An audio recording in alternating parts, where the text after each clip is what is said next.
Well, good evening, ladies and gentlemen, and a very warm welcome to the London School of Economics and to probably the 200 and something public lecture of this academic year. We have, I think, a very exciting and stimulating evening in prospect, and we are particularly delighted with this event to be working with the Index of Censorship, who are launching a new issue of the Index. Privacy is dead, long live, oh dear, my printer has given out, long live something.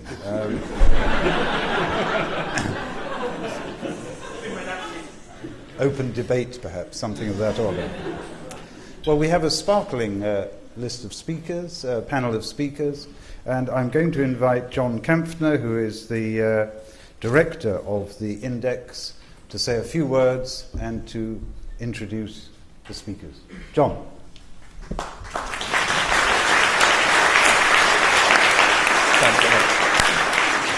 Thank you very much indeed, everybody, and welcome on behalf of Index to you all here. It's a great pleasure for us to be partnering the LSE, the first of many, we hope, and of the 200 or so events LSE have had this year, we promise you this will be the most erudite and the most exciting and the most feisty of all of them. We'd also like to thank our publishers, Sage, who are publishing Index's quarterly magazine. Fantastic publishers they are. For those of you who are not acquainted with us and with the magazine, when you leave or when you've come in earlier, you will see there is a table with the magazines with subscription forms, and there are various ways of subscribing offline and online. This new edition of the magazine, which we are launching tonight, and the missing word is privacy. Privacy is dead, long live privacy. Just to say a couple of housekeeping points. Channel 4 are filming tonight, and LSE are filming tonight, so if you don't want to be filmed, I suggest you go home. If you are tweeting, please make sure your mobiles are on silent, but the hashtag is privacy debate, and we promise both on tweet and on Twitter and in real life it will be a sparky and sparkling occasion tonight. Index is the UK's leading and one of the world's leading free expression organisations. Our aim is to shine a light on the black and white cases of abuses of free expression, on censorship around the world in authoritarian regimes. Sadly, these cases are just as plentiful and just as egregious as they have always been. We also shine a light on what we call the shades of grey, issues of offence, issues of confidentiality, issues all around these grey areas now of what is a publication, Twitter, Facebook, etc. And no more issue is more salient currently than privacy.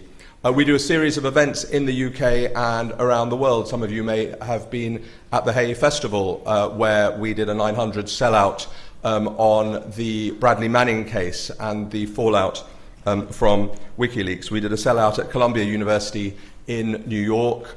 We have been in Prague. We're going to be in the Middle East, in North Africa, following up on some of our excellent work that we have been doing specifically in Tunisia and in Egypt and elsewhere. So we cover the waterfront, and we do it in a way that is very relevant to today. We do it through the magazine. We do it online.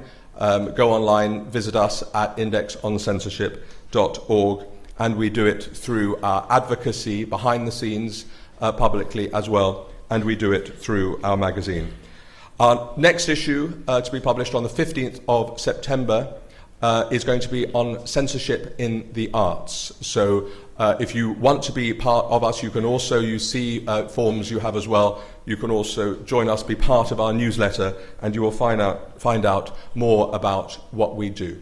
So as I say, tonight is about privacy. Now when you edit a quarterly magazine, it's not always easy to work out, to predict what is going to be the salient issue in 3, 4, 5 months' time.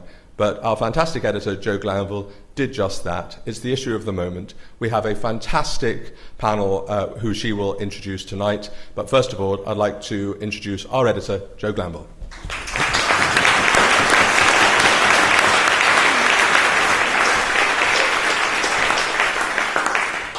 Good evening, everyone. Thanks very much, John. Tonight we're going to be discussing the proposition, injunctions are a necessary evil. And I'm delighted to welcome a supremely well-qualified panel to take on that question.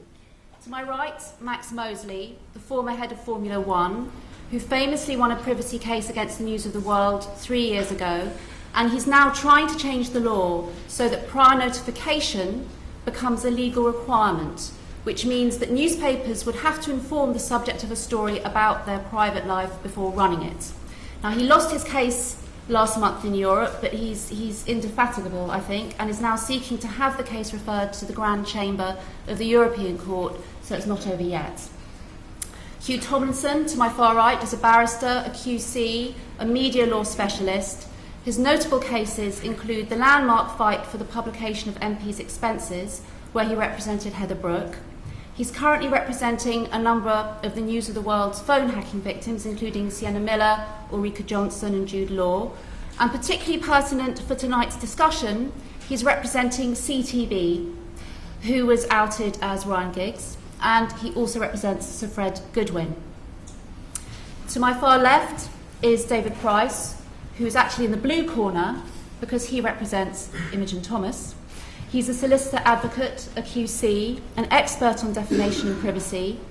He was also represented the writer Nima Ash in another very famous landmark privacy case. She wrote a book about the singer Lorena McKennitt and was prevented from publishing a number of passages, and David represented her in the appeal. Suzanne Moore, on my left, is an award-winning columnist who writes for The Guardian and The Mail on Sunday. In 2009, she famously resigned in protest as contributing editor to the New Statesman after Alistair Campbell had the gall to edit the magazine as a guest editor. She stood as an independent candidate for Hackney North and Stoke Newington in the elections last year. Please welcome our panel.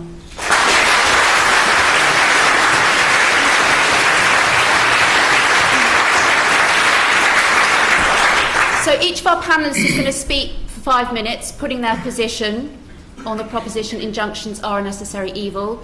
Then we'll have a discussion, talk further about the detail of their arguments, and then we're going to invite you to join in the discussion. Max, could I ask you to speak first? Well, thank you very much, and thank you very much for inviting me. I'm going to assume for the purposes of the present discussion that everyone will agree that privacy, or your privacy, is a fundamental human right. If somebody disagrees with that, it's something we could debate later, but I think it would save time to assume that for the present. If that's the case, that's to say, if privacy is a human right, then you absolutely have to have injunctions. Because once your privacy has been breached, once there's been an article or any sort of publication which reveals something private that you would normally wish to keep private, once that's happened, no power on earth can make it private again. No judge can make it private. Once it's out there forever. Even more so in the modern time, because on the internet you find that once it's there, it's very, very difficult to get it off. It's something that I'm attempting to do, and with some success, but to really remove it from the internet is almost impossible. So you have republication each time somebody Googles your name. Now, if one accepts that you therefore need to keep your privacy private, if it's to have any meaning at all, the only way that can be done is if somebody prevents the person who wishes to publish from doing so. And that requires either a system where people voluntarily do not breach privacy, or a system in which an injunction is available should you need it. Now, I cannot myself see any problem about an injunction. It's sometimes said that judges do it too easily, or people talk about celebrities issuing injunctions. Well, of course, that's nonsense. A celebrity cannot issue an injunction. He has to go to a judge and ask him. Now, the law is actually weighted heavily in favour of the media, because in the Human Rights Act, Section 12, they've got a whole section which erects barriers to an injunction which are not there in the ordinary law of injunctions, the so-called American cyanamide case. In the case of a breach of privacy, you've got to show that you're more likely than not to win the case. Now, you don't have to do that normally with an injunction, so there's quite a heavy barrier.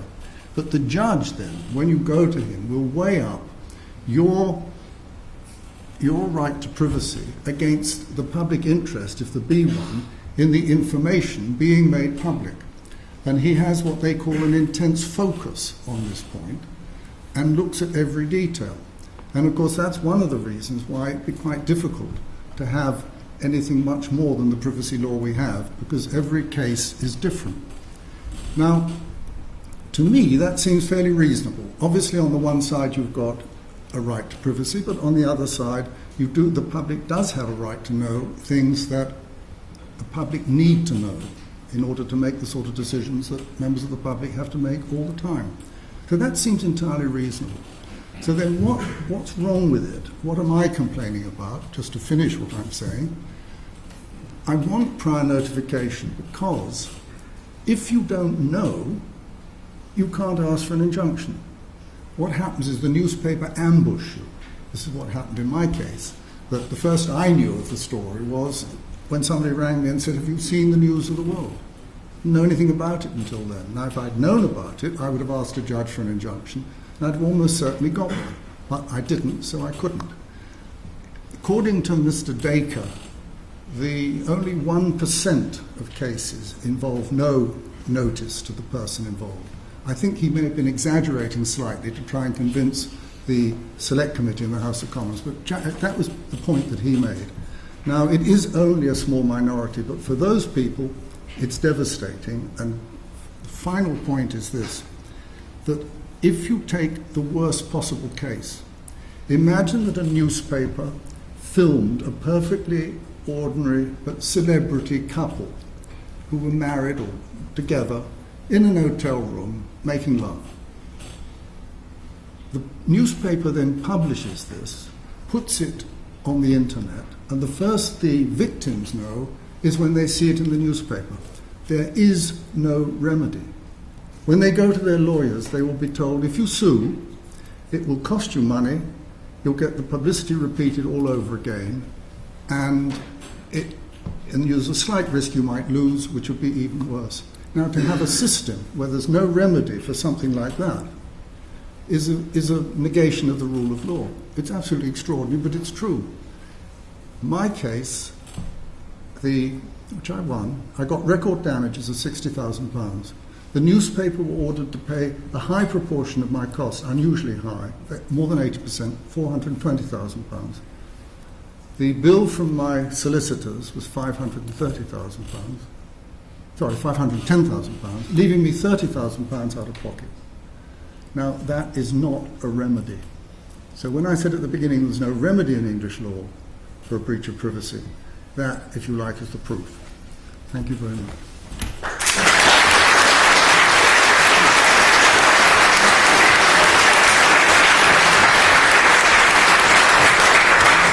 Thank you very much, Max.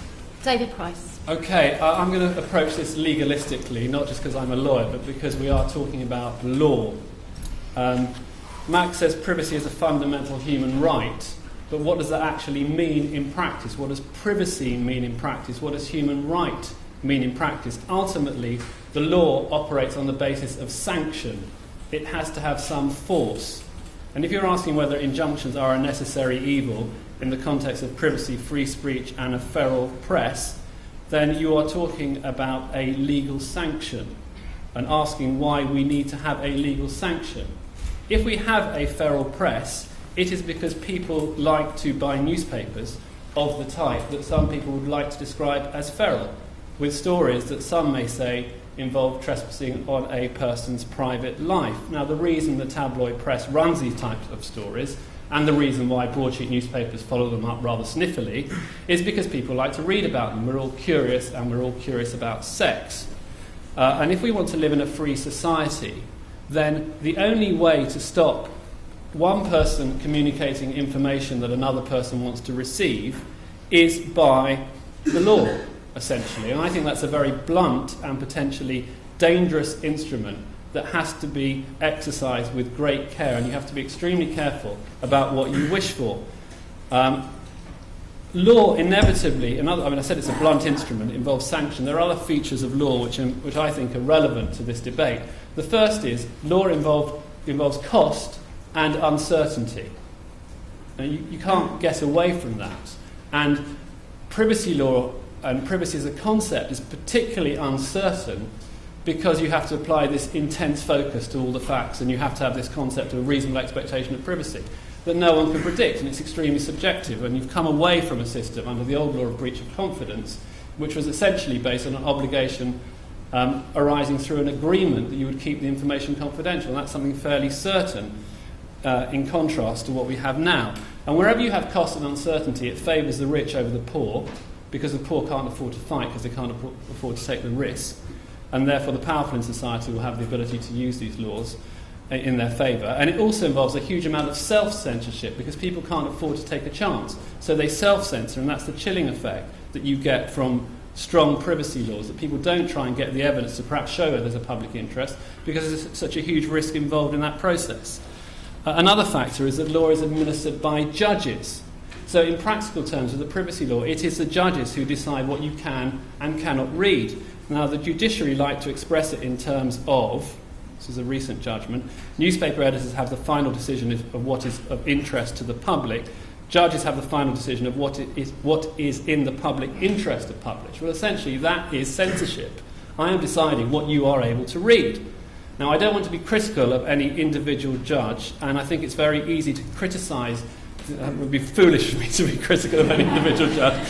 But I genuinely don't want to be. I know that might sound very toadying, but it is also quite easy to criticise the decisions of others if you don't have to make that decision. But I think it is a fair point in this debate that the judiciary as a whole are unlikely to be the sort of people who read the Daily Mail or the News of the World or think that there's any inherent value in that. So you have essentially a group of well-educated people who will generally have a certain value system determining what the masses can or cannot read.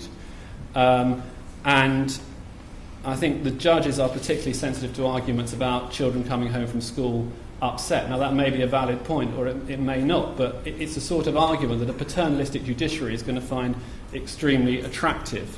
So it's actually administered by judges, it's not administered by juries. It wouldn't be practical for it to be administered by juries, but essentially it's a power of censorship on the part of the judiciary.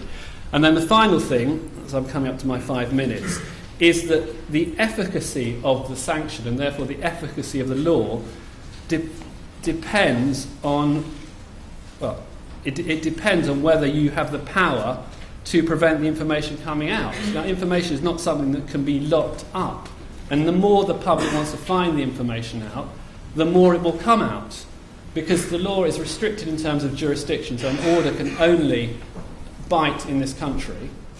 It can only affect people who are frightened of the sanction, and lots of people aren't going to be frightened of the sanction. And it also creates a kind of schoolboy, schoolgirl effect, where the headmaster has said you can't read that, so suddenly everyone wants to read it.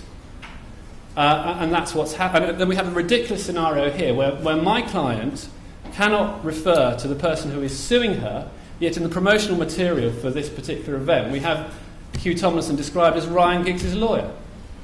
So we get into all these absurd situations. So I think that I'm not answering the question, do we need injunctions? I mean, clearly in certain circumstances we do. Doctors and patients, solicitors, very defined circumstances where there's an agreement. And obviously in some situation that Max is giving of which a newspaper would never do in any case, of some people who just happen to be having sex. Well, can anyone give me an example of a newspaper that has published some footage of two people in a hotel having sex without any other accompanying material related to it? So, for all these reasons, I think if you're going to answer the question, yes. I mean, obviously it's yes to an extent, but you have to be extremely careful about what you're wishing for. Okay, thank you.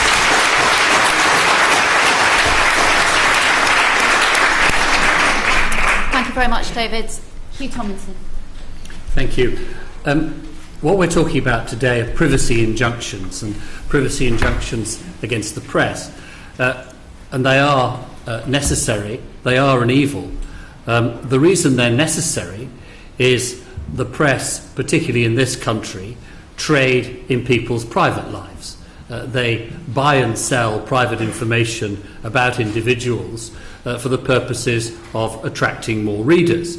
If there wasn't such a trade, injunctions of this sort wouldn't be necessary.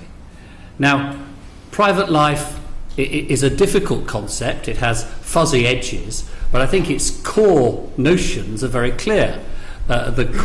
People have referred already to sexual information, financial information, medical information, and it's a fundamental right, I would argue, that people should be able to choose which of that information they want made public.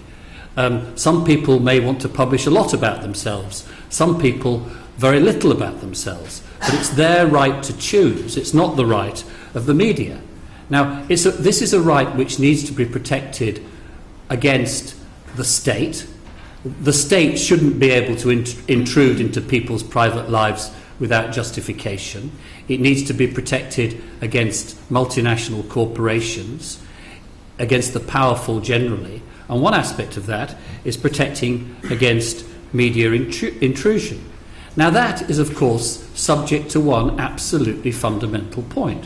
And the absolutely fundamental point is public interest.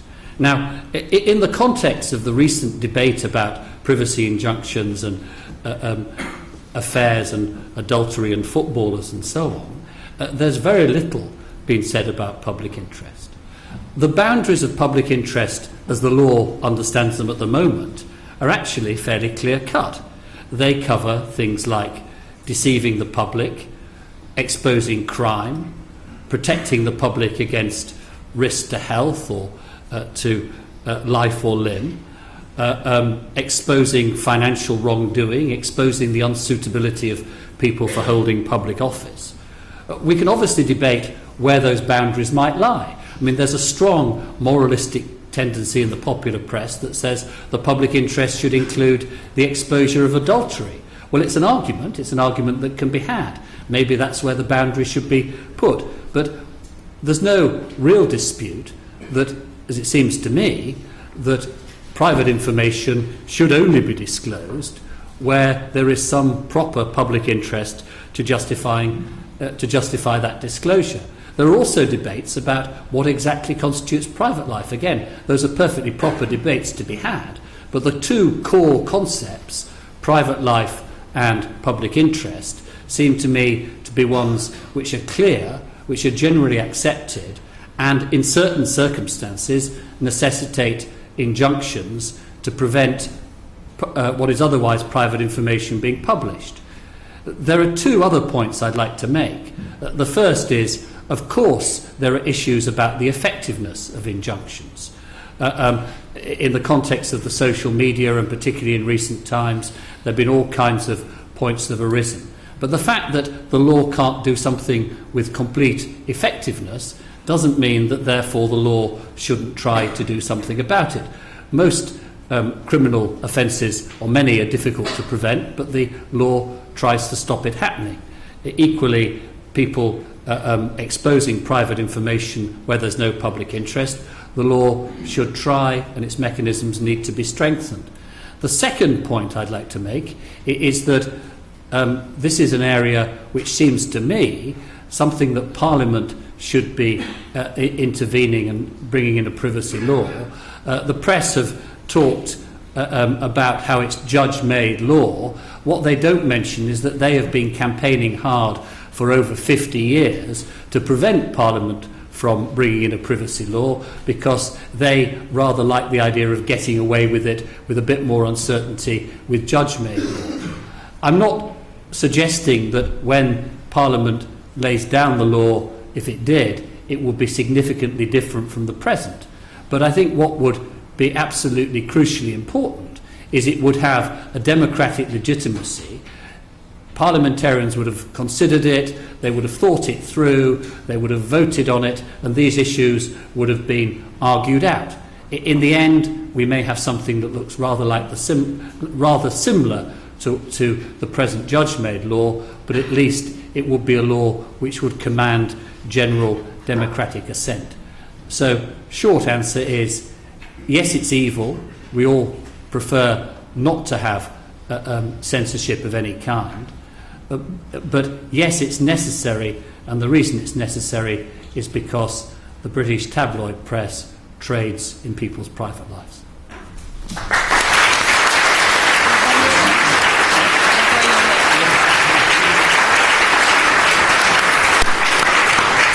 Thank you very much, Hugh. Suzanne Moore. Hello. I think I'm here because I represent the kind of parallel universes of the Mail on Sunday and the Guardian.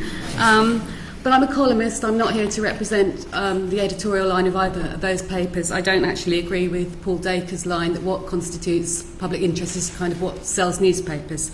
But I'm very wary of turning this, as David said, into a broadsheet versus tabloid argument, because we all know that the broadsheets pick up, ironically, 2 days later, the tabloid stories. And as I always say, postmodernism means never having to say you're sorry.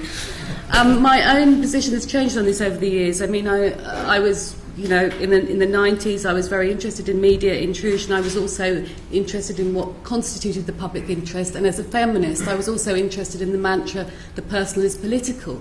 So we were actually peeking into people's private lives. And the news agenda changed. It became more tabloid, and it became, I think we shouldn't underestimate the significance of that. If you go back in time to the 90s, we were looking at Clinton, we were looking at a monarchy undermined by what was called gossip. All that gossip turned out to be true. Even in the last few years, what we were told was gossip about the Blair Brown feud turned out to be true. So I'm not anti-tabloid in the way that some people here will be. As politics has moved to the centre, I think what is happening is we're seeing the policing of morality, and I think that's probably where a case like Max's comes in, and the reshaping of news to constitute a new agenda. And our notion of privacy has changed between generations.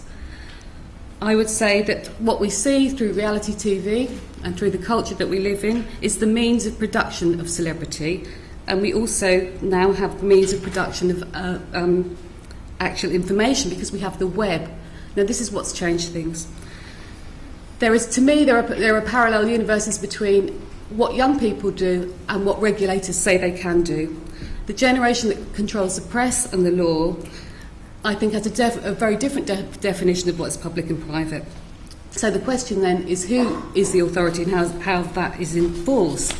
So when Hugh said, well, it doesn't matter, whether you can enforce the law or not, you still have to make it. I mean, we have seen with Twitter that it does matter. Do I think that people have the right to privacy? Yes, I do. Do I think the role model argument specious? Yes, I do. I think it's ridiculous. I don't expect footballers to be role models.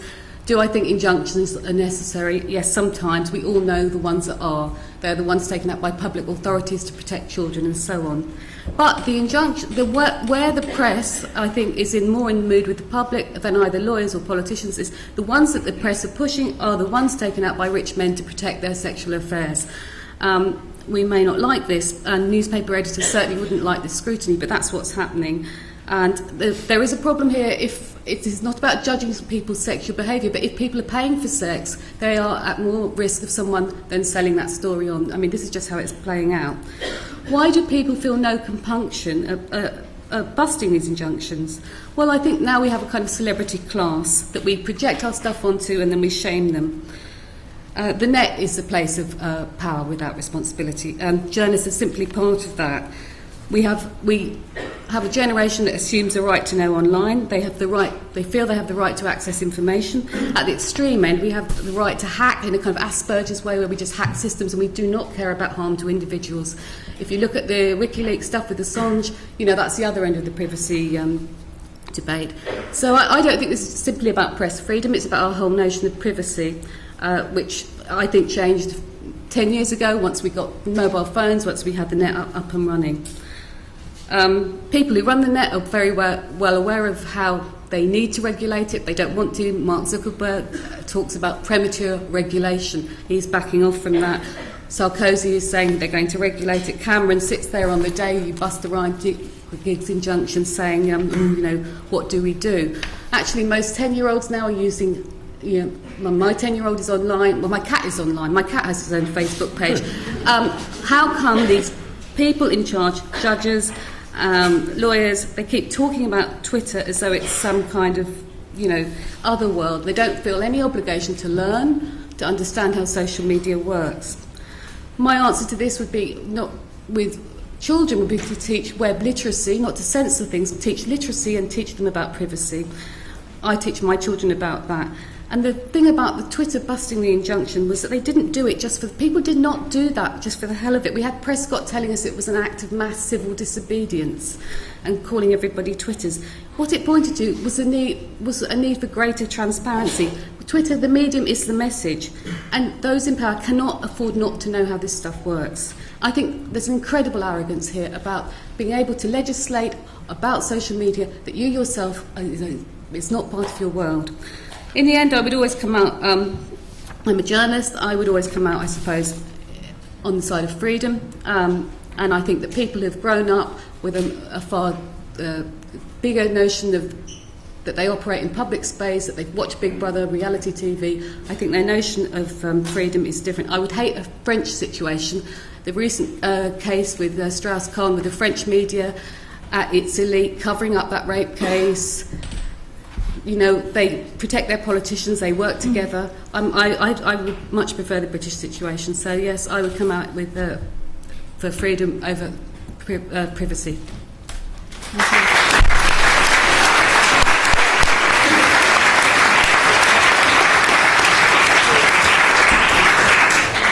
Thank you very much. I'd like to start by going back to a point that you made, Hugh, which was about the debates of where the boundaries lie, where that relates to public interest but also to privacy, because it seems that is one of the problems and the difficulties in this debate. So that even though there are codes such as the PCC code as to what is the public interest, and as you described, we appear to be clear on what the public interest is. Just the other day, we had Mr. Justice Tugendhat apparently saying something very, very different, and apparently shifting the goalposts. And I'll just read what he says, which was, "It is in the public interest that newspapers should be able to report upon cases which raise a question as to what should or should not be a standard in public life. The public interest cannot be confined to exposing matters which are improper only by existing standards and laws," which seems to be a very different position on what is the public interest. So, and then just to look at privacy, we've seen cases in Europe where they seem to have redefined what privacy is. Surely that is one of the major problems in these cases and in this whole issue. Well, I don't think it's a problem. I mean, there's a dynamic social debate which is perfectly proper, and exactly where you draw the boundaries is something which people have different views on, and is something to which we can all contribute. And there's nothing is fixed in stone. And I'm entirely.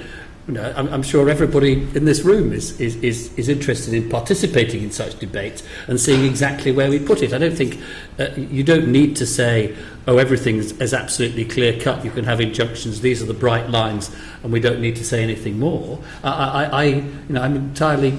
Mr. Justice Tugendhat said that's a matter of debate. Strasbourg has, as you rightly say, had different notions of private life. But I don't think any of that invalidates the fundamental core points that I make, that there's a core area of private life that actually most people agree on. And I think actually there's some surveys which show that teenage users of social media actually have quite strong notions of privacy, actually rather stronger than the generation, the older generation. I mean, but there are interesting debates to be had. But I don't think. My concern is that we begin with what we agree on, and then we debate round the edges, rather than saying because some of the edges are blurred, therefore we just throw the whole lot out. We saw, the classic case, David, is the case of Sir Fred Goodwin, where we saw a lot of anger and ultimately he was named in the House of Lords around this, where it appeared clear that it was a case that was in the public interest? Well, I mean, initially there was a finding that there was no public interest to it, and I think that does illustrate part of the problem that one has as acting for a defendant. I mean, the defendant has to make all the running, has to come up with a public interest defence, has to know, has to acquire evidence, has to persuade a judge. Whereas if the information is published, then other things start to come out. So you often find that once something is written about somebody, more things come out. Now, in that circumstance, Fred Goodwin was in a position of responsibility, was presiding over a huge amount of taxpayers' money. He was having an adulterous sexual relationship at that time. Might that have had an impact on the way he was carrying out his duties? Some people might say yes, some people might say no. The other question is, do you confer a right on a man who's having an adulterous relationship to prevent anybody talking about it? I mean, you have to frame these injunctions. They're not just framed on the media, they're framed in absolute terms. And if the basis of that is protection of private life and protection of family life, it's respect for family life, is it a good thing to have a scenario where males can get away with having sex with whoever they want and their wives can't find out about it? And you get ridiculous situations whereby he's got an injunction for a footballer who's had unprotected sex with a prostitute. His wife phones up the newspaper to find out, because she thinks it's him, phones up the newspaper to find out whether it's him, and the newspaper can't tell her. You've just got to think through some of the logical consequences of all this, really. Yes, Max. I think one really needs to go back one stage, which is to answer the question, who decides? Because these questions are very difficult, and sometimes you get to the point where the balance between the public interest and the private interest is very, very fine. And who decides? Now, if you don't have courts and you don't have injunctions, it's decided by a tabloid editor. Well, we know what the tabloid editors are like. You only have to look at Wapping and what's been going on there. Systematic criminality. And it can be described as a criminal enterprise. I've described it as that in front of their lawyers, and I know they won't sue because disclosure would reveal just how criminal they are. Might I suggest? You cannot put these decisions, which have huge effect on individuals' lives, in the hands of people who are prepared to employ, as the News of the World did with that man Rees, convicted criminals. A criminal that was convicted of planting cocaine on a woman in order to get custody of her children for his client, who was a man. That man went to prison for 7 years, and as soon as he came out, he was re-employed by the News of the World to continue doing the sort of activities he'd done. Now, if you can imagine having a newspaper that's prepared to do that, how can you possibly put anyone's privacy in the hands of those people? David, it seems to me that the starting point, the people who are making the judgments, are the people who buy the papers. If we live in a free society, that's like saying Tyburn's okay, or we'll hang people at Tyburn. We'll have bear baiting just because some people will go there. Hanging is that is a different scenario. You have a situation where, I mean, I'm not saying that should be the only test, but I think that's something that you shouldn't disregard when you're considering whether to legislate it, which is that freedom of expression is a communication between two people, one person who wants to communicate it and the other person who wants to receive it. And I don't think it's reasonable to expect that journalists who are out there to try and find information have got to have impeccable moral character. I mean, isn't it better that we have a feral... I mean, and if you want to say... Exactly, we live in a society where, Max, you can say all these things about the News of the World, and good on you, and we can debate all these things about the conduct of journalists, but I would rather have a feral press, and I'd rather have a press which has disrespect for authority than a supine press. And I think that one of the things that has distinguished us in the 20th century from other societies who've had real problems is that we have never had respect for people in authority, and we've been willing to satirise them, not to be worried about what we say about them. And that culture is a culture that if we move from that sort of culture to a culture of deference, we do so at our peril, in my view. How back to the point that you were making earlier, Suzanne, about what the tabloids write one day turns up in the broadsheets the next day. And again, it's a point that David is just making, that we make this disjunction between what is in the tabloid press and what is in the broadsheets that isn't wholly honest. No, I don't think it is wholly honest, and lots of people say to me that they'd never read the Daily Mail and then proceed to tell me something that they've read in the Daily Mail. So it happens all the time. I agree with David about this thing about deference. Actually, the problem with journalism is there's been too much deference. That's why we had the banking situation. That's why we had the MPs, expenses. I mean, journalists have had a lot of deference where they shouldn't have done. Journalists should be out there to push things. But I don't think it's just that people buy papers because they want to read tittle-tattle. This is something, as I said about the gigs injunction, you have to, for it all to function, you have to have a pact between the public and those in authority that we respect each other. People simply do not respect this law. They do not think that Ryan Giggs should get away with it. I'm sorry, they just don't. And I don't know what you're going to do, what law you're going to make, what moral code you're going to bring in to change that.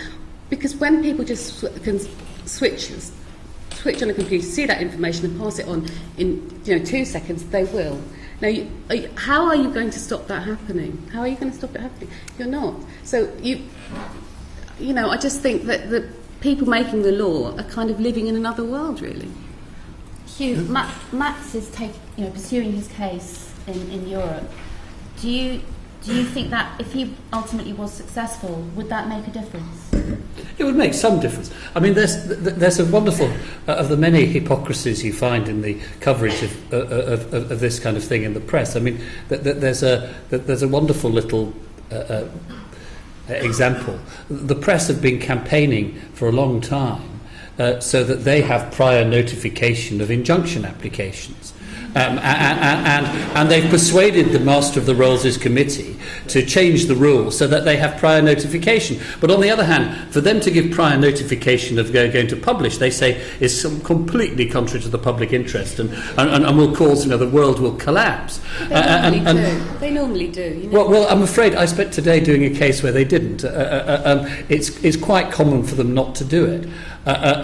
But you see, the point about deference, I mean, of course we don't want a press that's deferential to authority, but the press is attacking, it's not footballers or people like that are making the decisions in this country. The press are being deferential to the politicians and attacking the celebrities as a kind of ersatz way of demonstrating their independence. I mean, you mentioned the Dominic Strauss-Kahn case. It's rather interesting. In fact, there was a book published about his sexual misdemeanours in France 3 years ago. There's nothing in French privacy law that stopped that publication.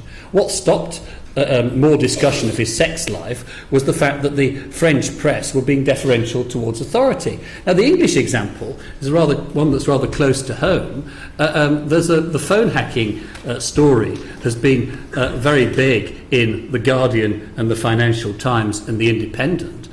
When the other day there was a story about Jonathan Rees blagging the bank accounts of the Prime Minister and a member of the royal family, that was reported in virtually every newspaper in the world, apart from the Times and the Sun, who were being, deferential towards their own in this context. We get exactly the same phenomenon in the British press. The idea that we have the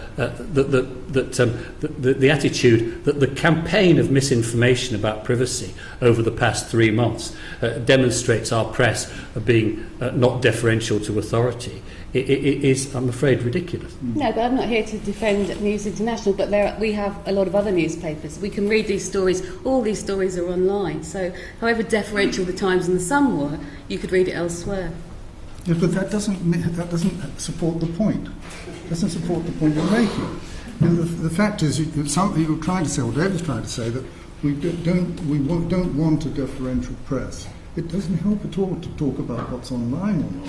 The fact of the matter is that... online is where the press is. I'm sorry. It's not... Well, anyway, beside the point. Sorry. Can we talk about the question of whether injunctions actually work? and bearing in mind the cases that we've seen, whether it's in the House of Lords, the House of Commons, or on Twitter, we've seen injunctions being challenged, and we've then seen a number of occasions recently judges saying, yes, okay, the injunction's been broken online, but that doesn't really make any difference because it's much worse if you read it in the press. And I'm wondering, David, how sustainable that is. Well, I think I have to be a bit careful considering that issue is very much an issue in the case that I'm dealing with. So, I mean, one thing I think I can say is there's clearly a maelstrom, there's a massive power struggle that's going on at the moment between the politicians, between the media and the judiciary. And the judiciary relies on its power, and it's quite right that the judiciary should have power on its orders being respected. And I think it's important to respect an order. And so one can understand when a politician disrespects an order that is something the court doesn't just want to say, oh, okay, I'll accept that. So I can understand where the judiciary are coming from, and I think the separation of powers is extremely important. So I think I'll just confine myself to saying that. If I may, I rather agree, but the thing is that when first of all, that member of the House of Lords, I think it was called Stoneham, yes. And then there was a man called Hemming in the Commons, that is something that is completely contrary to the entire rule of law, for a start, and the way in which this country works. And you simply cannot get the legislature overruling judges. And if somebody wanted to appeal against the judgment that had given the injunction, for example, in the Goodwin case, the proper course is to go to the Court of Appeal, where instead of one judge, you have three, and then arguments of both sides are heard. What happened in both the House of Lords and the House of Commons, you get some publicity-seeking member getting up, revealing the name, and doing so without hearing the other side. And that's outrageous. And apart from the constitutional element, it is actually morally outrageous because they haven't heard both sides. So they simply set themselves up as a one-man court of appeal to overrule what the judge did. In, for example, because I think we can mention the Goodwin case, nobody knows, at least I don't know, what the nature of the affair was. It could have been something that was an hour or two a week, had no influence whatsoever on his work.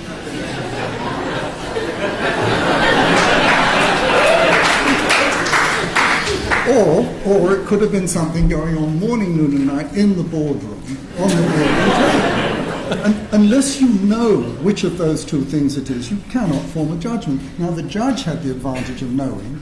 The person in the House of Commons or House of Lords didn't, and that's why it's so wrong.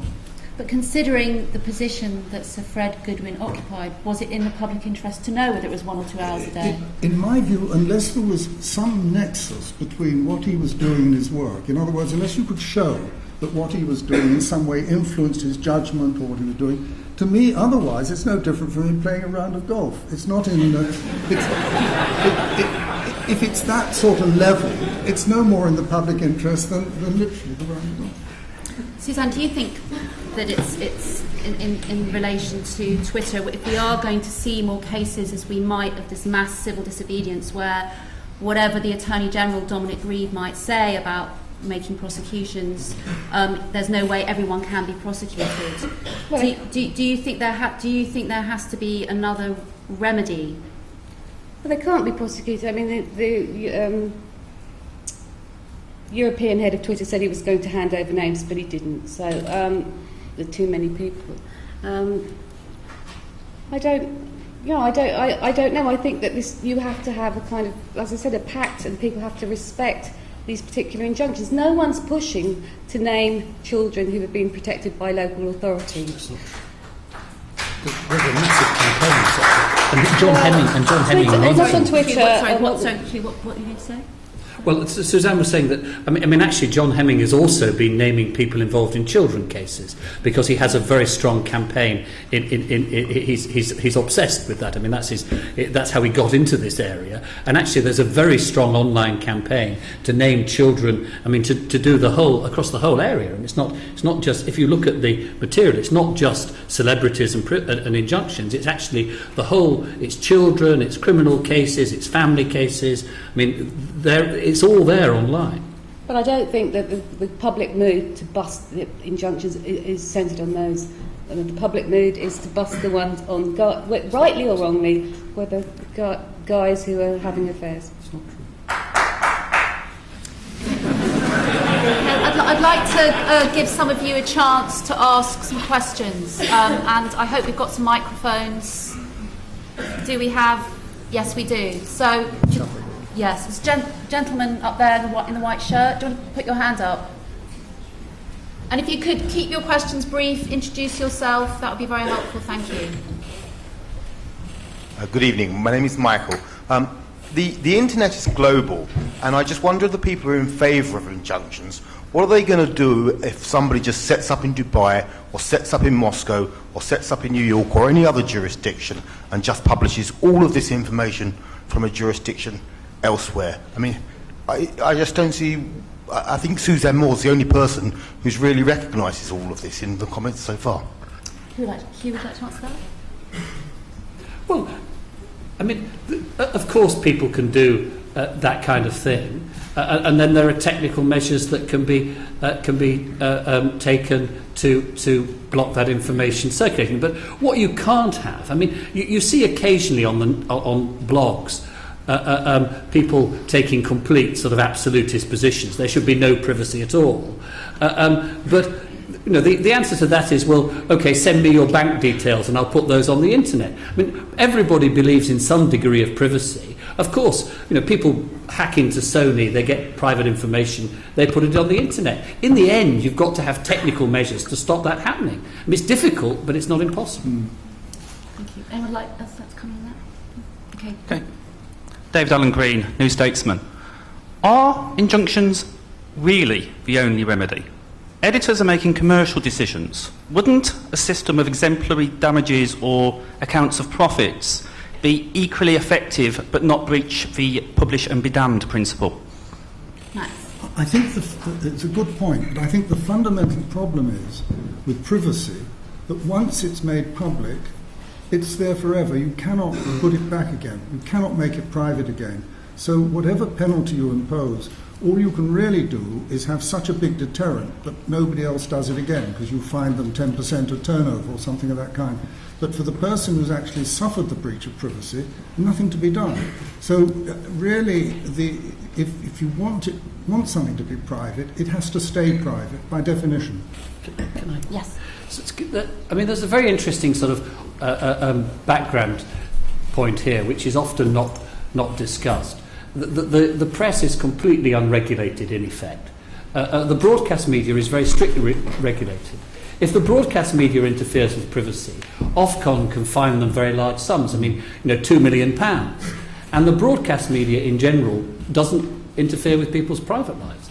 And if the press was subject to similar regulation, then that would be an alternative remedy. But you've got to bear in mind the kind of sums. I mean, a really good, top quality, intrusive story is worth... I mean, I've had a case where someone was offered £1 million for a story. I mean, you're going to have to start offering damages of several times that figure to deter people, which completely changes the legal landscape. It's not impossible, but it's very difficult.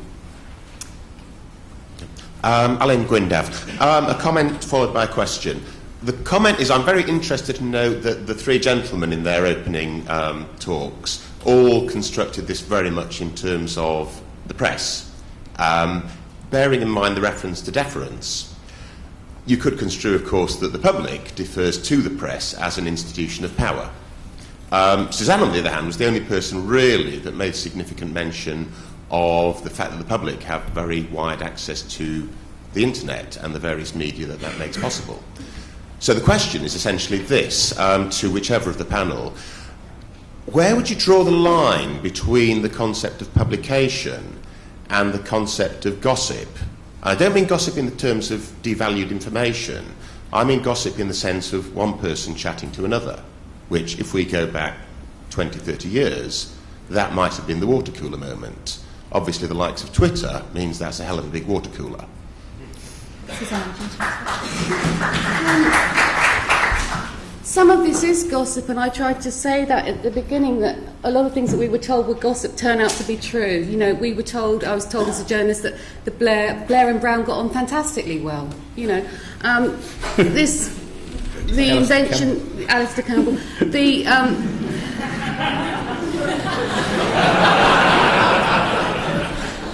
But you have to understand how politics is managed, how we have a lobby, how journalists do work a lot of the time with politicians, and how that stops the public knowing what it should know.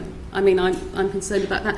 What do I call gossip? I think on the whole, a lot of the gossip that's exchanged on Twitter about celebrities or through Facebook or even in tabloids is fairly harmless, isn't it? But we get to a point where it is destroying people's family lives, their children, their reputations.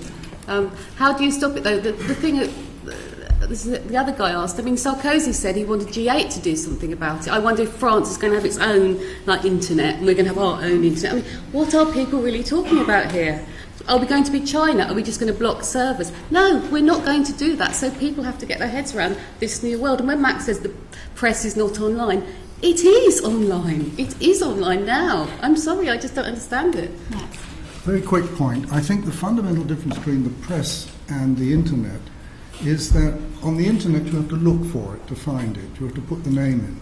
The press, you buy your newspaper, and if it's a big thing, it's on the front page. But certainly as you go through it, it's fed to you. And I think that makes a huge difference. To me, Twitter is pub gossip. It doesn't matter. Nobody takes it seriously. Anyone can You write should take it seriously.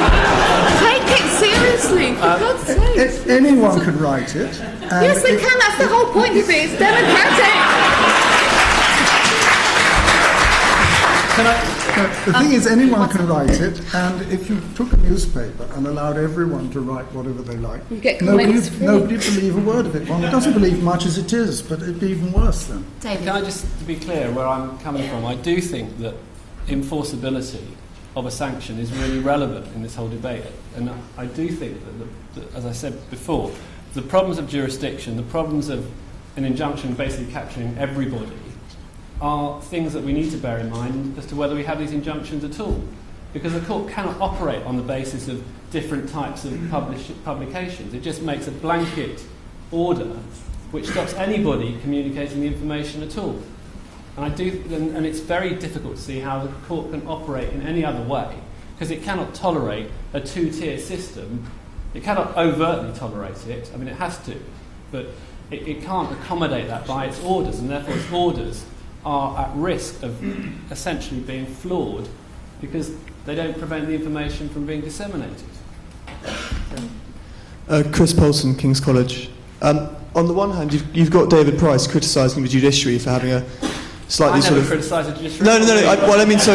Or criticising the slightly paternalistic view that judges have in looking at morality. On the other side, people like Paul Dacre saying that the press has a historic role in shaping morality by saying the things they don't enjoy. And then also, not that bishops go around breaking super injunctions, but you have clergy in the legislature as well. So it just seems very unclear in Britain how morality is being shaped and how this sort of moral argument is actually being formed, and people aren't really speaking about it. I think you've got to bear in mind, it's one thing to say that adultery is illegal. Obviously that would be an interference in someone's private life. That would be the state preventing or criminalising some conduct. But what's being criminalised here is not the conduct, but the people talking about the conduct. And I think that gets lost in the debate. I had a really interesting situation, I think, in the 70s, where you had a sort of combination of Lord Denning and Mary Whitehouse, Lord Denning being essentially a middle-class moralist who was allowing the tabloids to get away with all this stuff because it basically shamed people who were behaving in a way that he thought was unacceptable. And so there was this sort of strange coincidence between freedom of expression and quite repressive views. And what we've got is a situation where everyone's being more liberal, which in many ways is a really good thing, but has led us to be all more repressive when it comes to talking about it. There's a weird morality that's going on here at the moment. Yes. Quick one. It depends whose morality, a little bit. You see, Mr. Dacre, when writing about what I did, he described it as unimaginable depravity. But it raises the question of what in his mind is ordinary depravity.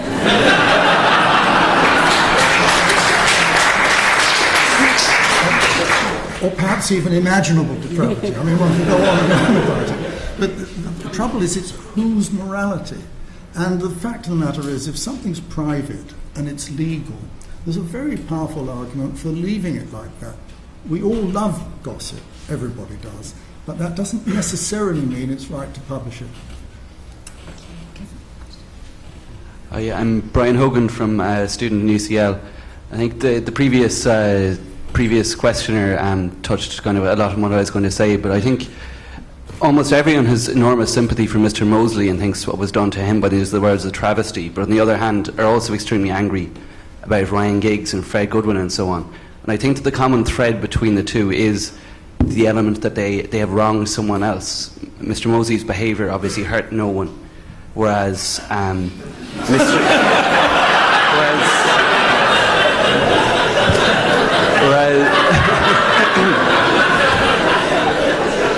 mean in the moral rather than the physical sense, but whereas Mr. Giggs and Mr. Goodwin obviously were cheating on their wives, and I think that it is that element of moral turpitude on behalf of somebody who's in the public eye that really, the idea that they're using privacy to conceal immoral behaviour is what gets people's votes, and I wonder if the panel agrees. Do you share Mr. Dacre's view that it should really only be done on a Saturday night with the lights out and the curtains drawn?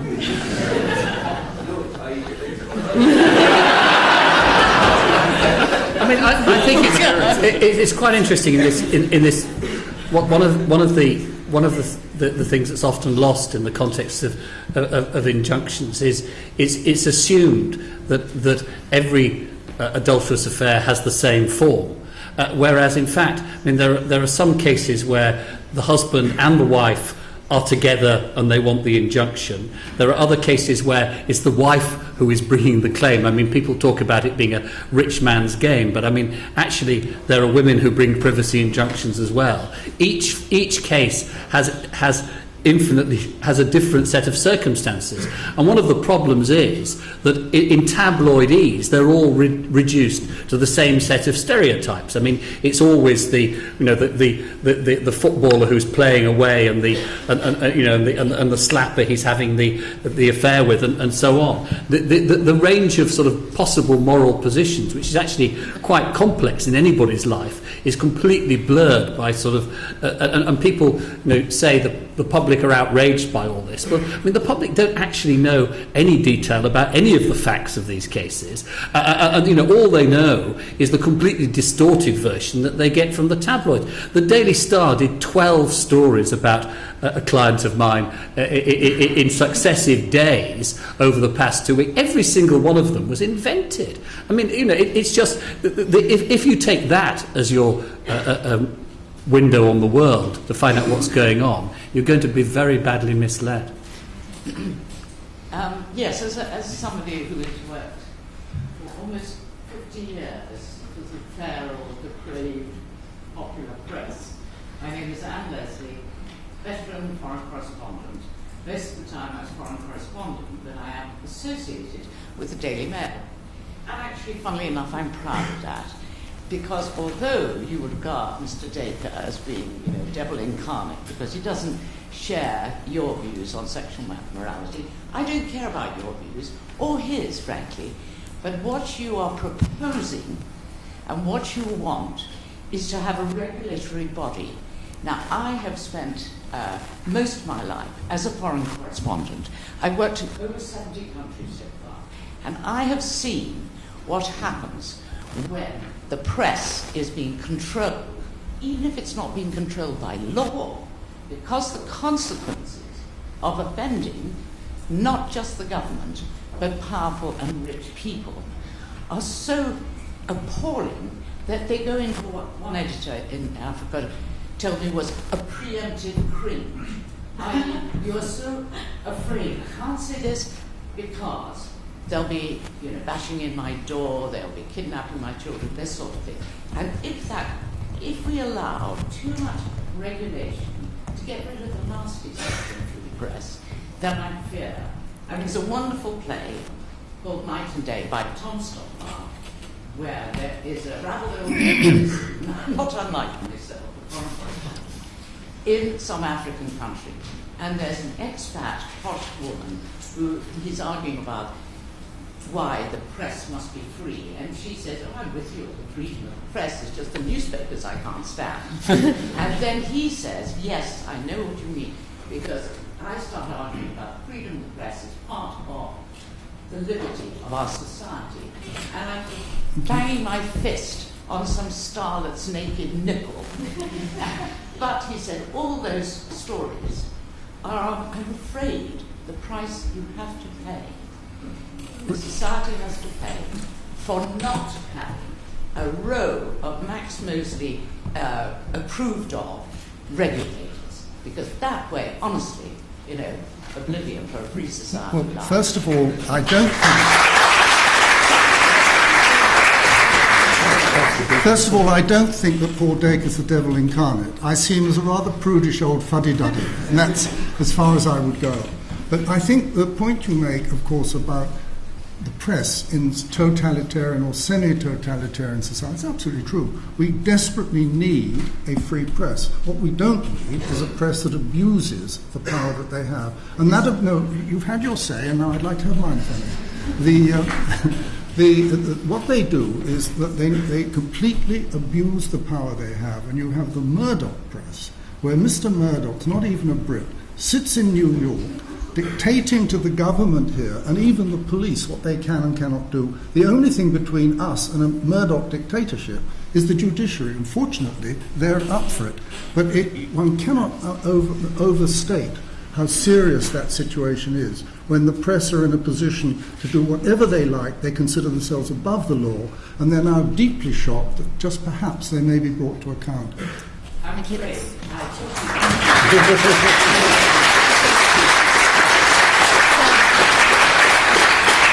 So, lady, exaggerate about the power of Murdoch, frankly. And all you people always go on about Murdoch.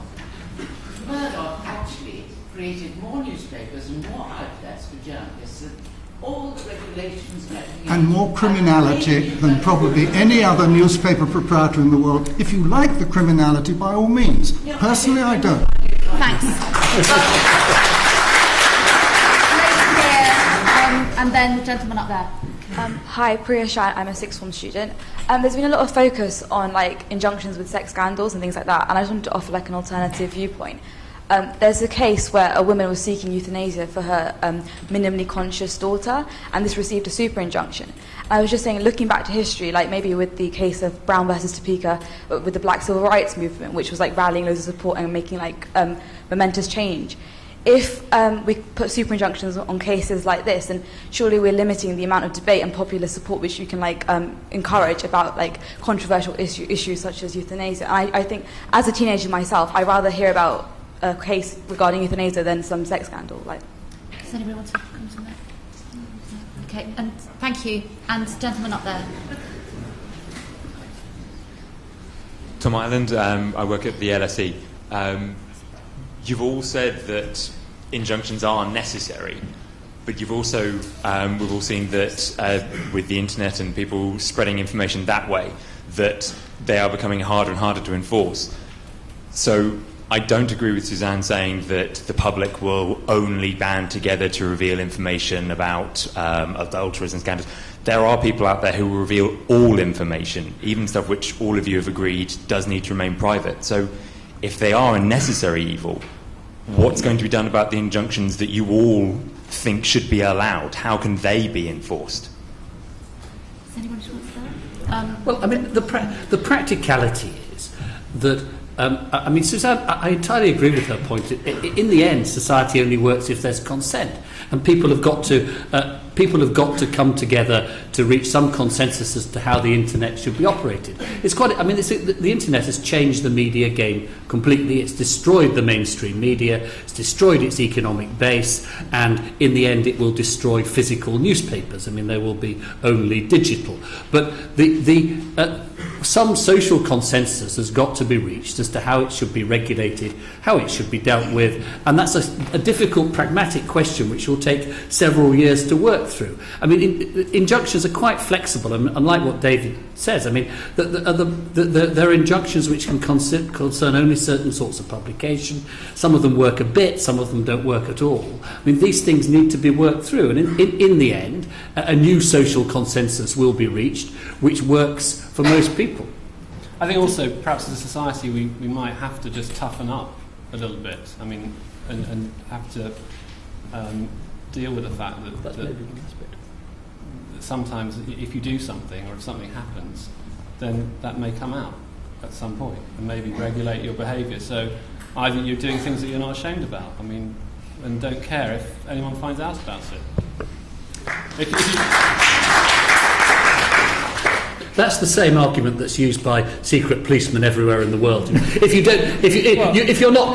shouldn't be afraid of your phone being tapped. You shouldn't be afraid of people having cameras in your houses, because if you've got nothing to hide, it doesn't matter. No,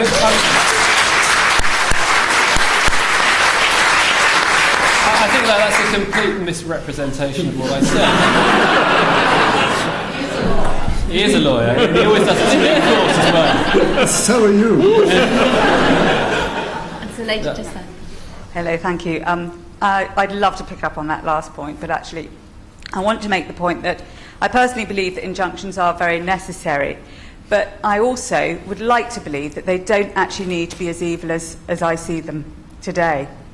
As I understand it, the way the law is framed, it relies on the subjectivity of a single judge to come to a decision in what we have heard is a culture of some patronising paternalism that can allow the real evil of one person's human rights being totally denied at the expense of someone else's, so that a defendant, and we're not only talking about newspapers here, that's a really helpful and convenient smokescreen, I believe, for the reality of what is happening in the Queen's Bench division on occasions, is that that defendant will never be allowed to speak freely about parts of their lives. And they will have that right denied to them because someone else needs to protect their public image from exposure of their private duplicity. If the judiciary are always making our decisions for us, how will individuals ever take responsibility for their own actions?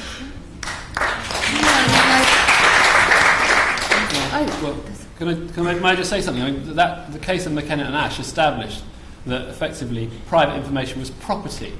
So if you have a shared experience with somebody, that becomes the other person's property if they're more famous than you. And I don't understand how you can treat someone's experience as a piece of property that someone else can restrain just because they're more famous than you.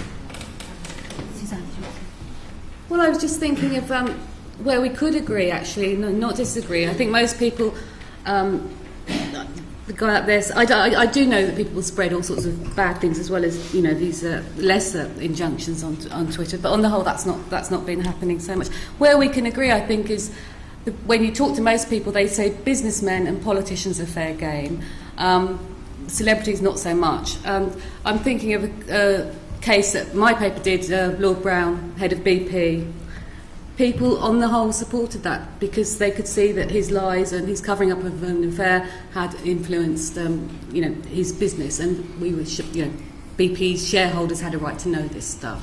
So when you get cases like that, you see that the public is not actually as feral as it's sort of made out to be. People understand why somebody in a position of power has covered up something, they don't like it, and they feel the same way about politicians. I mean, the blurry area is the celebrity area, isn't it? I mean, I think most people are fairly happy with the press going really quite heavily with people who use taxpayers' money. That's it. Thanks. I'm Steve Barnett, University of Westminster. A couple of comments. First of all, on social media. I think there are some misconceptions which we probably ought to address. Suzanne, I think you painted a bit of a caricature of our leading judges still working with quill pens on old manuscripts. I suspect one or two of them may even have their own Facebook pages and are well aware of social media and online. Well, maybe not Hugh, but I know one or two who do. Let's be clear. We're actually talking here about media power. Where does the power lie, and where is the power of publicity? And it's absolutely true that you can spread a name on Twitter or via online very quickly. The number of people who are actually exposed to that particular name is a fraction of those who will hear it either through the broadcast or the print media. But perhaps more importantly, you've really got to be pretty imaginative to give the details of Ryan Giggs' sex life in 140 characters. Over 17 pages with a special pull-out supplement of a tabloid newspaper, I think is rather different. And that's what tends to get spread around. So you may or may not be right about the future of the tabloid press. I think I'm rather more sanguine, or some would say pessimistic about it. I think it'll survive. But there's no question that at the moment that is where the real power lies in terms of spreading news. Can I just say one more thing about regulation? Another caricature, Anne Leslie, who I've always admired for years and years. Fantastic journalist. But there are ways and ways of regulating, and you don't have to raise the spectre of some kind of totalitarian regime to understand that there are possibilities to backstop regulation when a particular institution is out of control that could work. And I would only ask you to remember there was only one journalistic organisation who found out the truth about weapons of mass destruction. That was real journalism practiced by the publicly funded broadcaster, very heavily regulated. Thank you. Suzanne, do you want to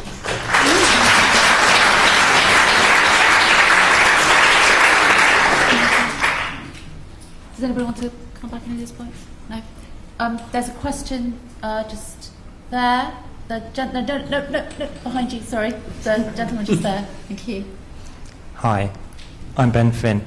No one's talked about phone hacking, which I thought was rather surprising, and I wonder, because it's a very closely related issue, I wondered if anyone thinks that freedom of the press ought to extend to freedom to hack into people's phones in order to find out this private information, except in very extreme circumstances. Hugh? I mean, it's interesting because Paul Mullen, the journalist at who's made the biggest sort of confession about this from the News of the World, the one who was taped secretly by Hugh Grant and a couple of months ago and then published in the New Statesman, he runs a public interest justification. He says, I use phone hacking to expose gangsters and wrongdoing and so on. And you might say the press can, in certain circumstances, use illegal methods to expose wrongdoing. The practicality is, I mean, in relation to News of the World phone hacking, the names of something like 50 victims have now come out. And not one of them involved any exposure of wrongdoing of any kind. It was all celebrities and sportsmen and sports agents and so on, and members of the royal hangers-on of one form or another. But the use by the press of phone hacking is, I'm afraid, just one rather unpleasant criminal side of their general activities in relation to the trade in private information, which is the essence of the tabloid newspaper. I mean, I don't think anyone would defend a criminal act such as phone hacking, but it's what you make of it. I mean, in this debate it's become so polarised that somebody will take phone hacking and then say, therefore we need injunctions. Or perhaps I could even say with me, I could give the example of the wife who phones up the News of the World to find out if it's her husband and can't be told. I mean, there's all extreme examples at every end of the scale, and you can reduce any argument to absurdity. But just because there has been phone hacking, which is a criminal offence and it should be punished accordingly, doesn't mean, therefore, you've got to have a whole regime of privacy injunctions. to me don't seem connected. Well, it's also, I mean, you've got this weird liberal position where you're out totally hate phone hacking and love WikiLeaks. If I may, there is another side to it, which is that on the one side, you get millions of newspaper readers who get some slight entertainment from the revelation, private information about somebody. But for the person concerned or the family concerned, it can be very serious. There are 2 well-documented cases of people committing suicide because the news of the world exposed them. And it's very easy just to dismiss the effect on the victim. But it can be catastrophic. So is it really right, for the sake of a little light entertainment on a Sunday morning, to put somebody or some family through the most appalling pain? Personally, I don't think it is. It really goes back to bear baiting, to Tyburn, to all those sort of things. People will read it. I will read it. If I had nothing better to do, I would read the news of the world. I probably would. People who buy it, I think they do so because they got an inadequate sex life. I can't see any other. I can see no other explanation. But that said, if it's lying there and you've got nothing else to read, you probably read. It's fulfilling an important social function then. If people are having an hour, they're getting their kicks from the news of the world. Right. We've got time for 2 short last questions. Gentleman there, and then there's a gentleman up there. Well, it's a nice introduction to my comment because David Price started, well, if people want to read about sex, they should, tabloid press should be there. But I think it would be in the public interest, as Max Mosley said, to have more sex and not read about it. I think if we go more generally about the public interest, I think the role of the press, the reason why we have given them the power of freedom of speech at that, is to engage the public with civic engagement and participatory democracy. And any time, that the public will read this tabloid press about, Max Mosley or Ryan Giggs is not spent about, what type of democracy you want to live in. And I think, on the other hand, David Price also, if you are going to say, well, if we want to read about it because it's a commercial interest, do you support pornography and do you want to legalize prostitution? You're jumping a few steps there. But the answer. All I said was, I didn't slag any judges off, just for the road. And all I said was that in determining whether there should be injunctions, you have to take into account the fact that people want to read these newspapers, and you have to cater for that. And I think you can't just say, well, we think they should be reading something else, let's ban the news of the world so they can all educate themselves on something lofty. And what sort of society is that we want to live in? People should be able to make a choice. And I do think there is some educational value about learning things from other people's private life. It may not be very fair. But I think we all learn. We learn about life from our own experiences, and we learn about life from our friends' experiences that we talk about, and we learn about life from other people's experiences. And there is, when you do read, take the take the Ryan Giggs story with his sister-in-law.